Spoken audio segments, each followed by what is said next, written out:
প্রেমের জুলুম যদি এমন হয় তাহলে কে না চাইবে এই জুলুমের শিকারী হতে। বিশেষ করে প্রেমিক যদি শাহরুখ খান, রাইস খানের মতন হয়, তাহলে বিপরীতে মহিয়া খানের বদলে নিজেকে কল্পনা করে দেখুন আপনারা কেমন লাগবে। 50 পেরিয়ে তিনি বলিউডের এখনো রোমান্স কিং। মরুভূমিতে এই তপ্ত বালুকায় রাইস এর নতুন গানের শুটিং এ প্রমাণ করে দিলেন শাহরুখ। এর আগে ট্রেলারে এক ঝলক দেখা গিয়েছিল বটে, তবে অতি সামান্য সময়ের জন্য। কিন্তু শাহরুখের জালিম প্রেমের সৌজন্যের এইবারে স্বপ্নহিমায় দেখা গেল প্রাক অভিনেত্রী মাহিয়া খানকে।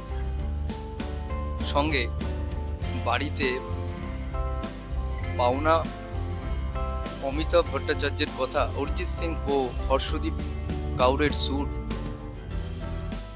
পুরোটা জমে একদম ফাটাফাটি। এবং এই গানটি সুর সাজিয়েছেন রাম সম্পদ।